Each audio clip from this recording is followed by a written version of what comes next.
Assalamualaikum warahmatullahi wabarakatuh. Halo teman-teman mahasiswa, bertemu lagi dengan saya Ulia Biriza dalam video pembelajaran untuk mata kuliah Ekonomi, Industri, dan Digital.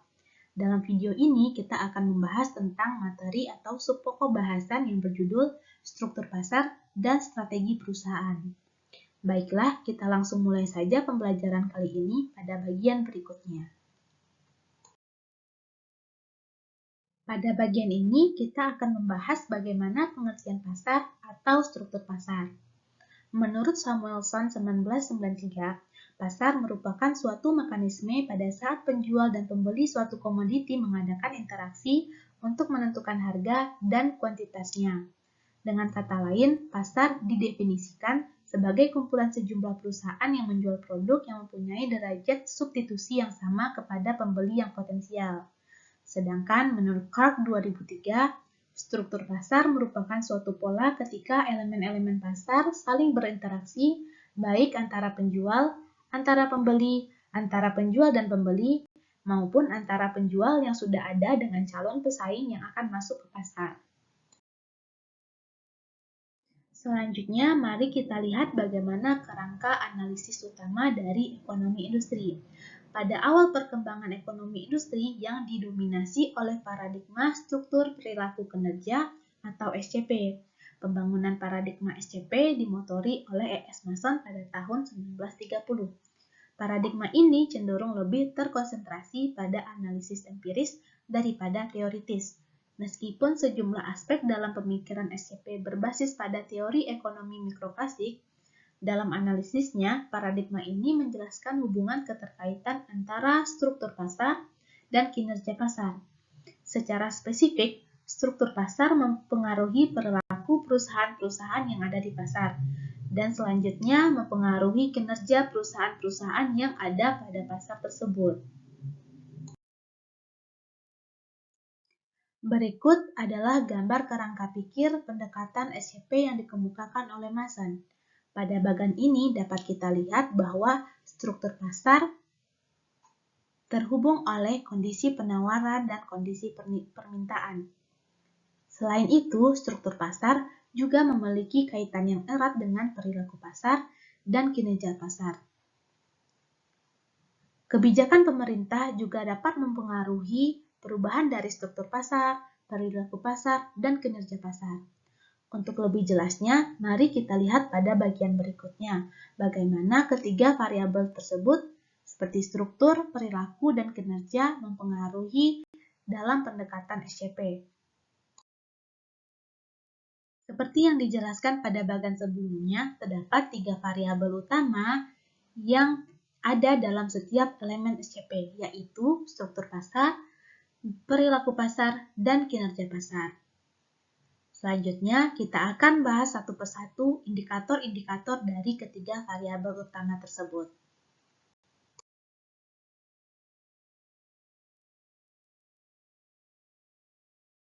Variabel SCP yang pertama adalah struktur pasar, di mana struktur pasar cenderung berubah secara lambat, bahkan dapat dikatakan tetap dalam jangka pendek. Indikator-indikator utama yang terdapat dalam elemen ini adalah yang pertama, distribusi jumlah dan skala pembeli dan penjual, di mana variabel ini merupakan penentu utama dari kekuatan pasar yang dimiliki oleh pelaku utama yang ada di dalam pasar, dan kemampuan pelaku utama tersebut dalam mengendalikan harga pasar berdasarkan harga yang mereka terapkan. Indikator kedua adalah hambatan pasar, yang dapat diartikan sebagai kondisi ketika perusahaan potensial yang akan masuk ke dalam pasar mengalami kesulitan karena tidak memiliki keunggulan kompetitif.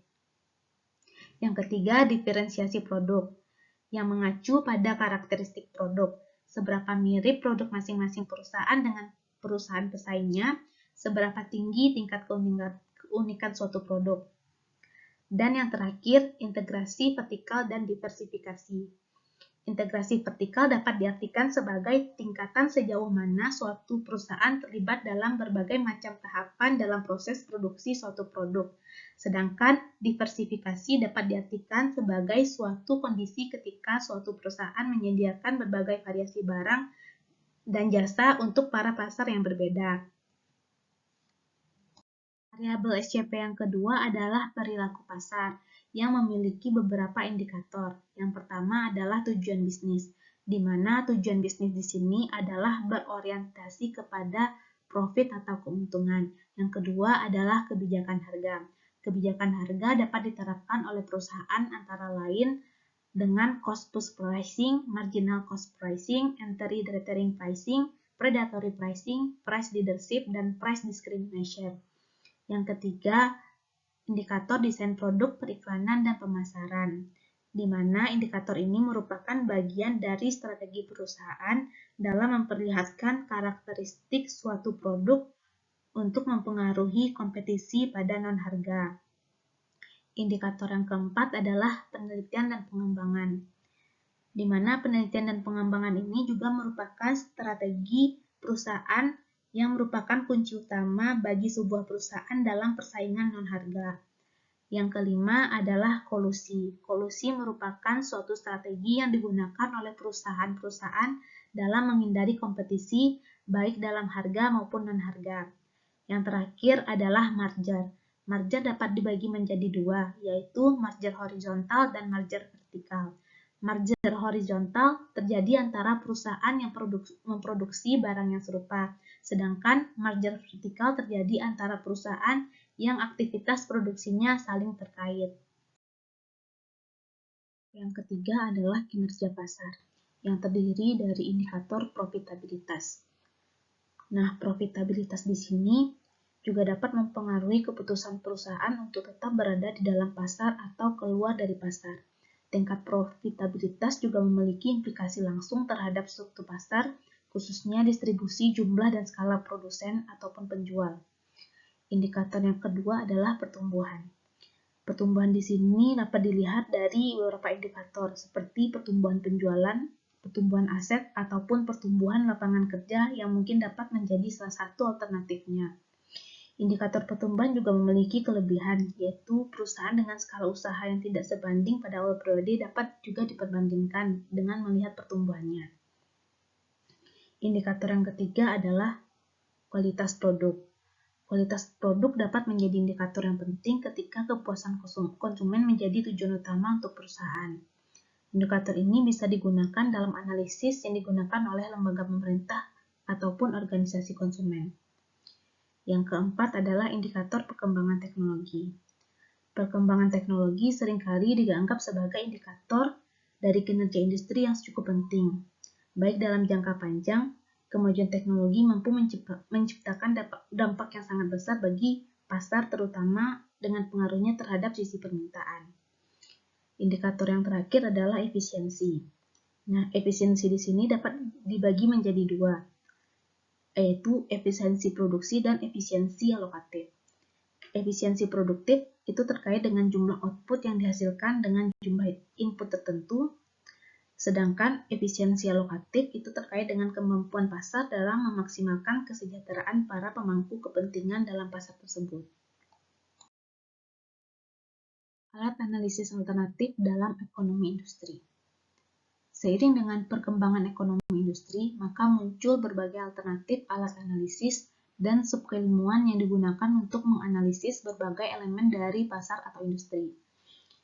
Salah satu bahasan yang dianggap penting dalam ekonomi industri pada masa modern, yaitu sejak tahun 1990-an, adalah terkait dengan penciptaan lingkungan yang mampu membentuk kondisi kompetitif dalam suatu pasar ataupun industri. Salah satu alat analisis yang terkenal dan sangat mempengaruhi perkembangan ekonomi industri pada masa tersebut hingga sekarang adalah Potter's Five Force Model.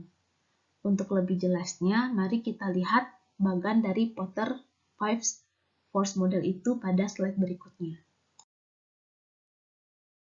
Berikut adalah gambar bagan dari Potter's Five Force Model. Model ini pertama kali ditemukan oleh Michael Porter. Potter's Five Force Model mengemukakan 5 komponen pembentuk kondisi kompetitif suatu pasar. Yang pertama yaitu cakupan dan intensitas kompetisi. Yang kedua ada ancaman dari pesaing yang potensial atau potential entrants. Yang ketiga adanya ancaman dari eksistensi produk atau penggantinya, yang lebih dikenal sebagai substitute products. Yang keempat adanya daya tawar pembeli atau buyer's powers. Dan yang terakhir adanya daya tawar pemasok atau supply power. Baiklah, cukup sekian dulu video pembelajaran kali ini. Untuk pendalaman materi lebih lanjut dapat kita bahas pada kelas selanjutnya. Terima kasih dan salam bela negara.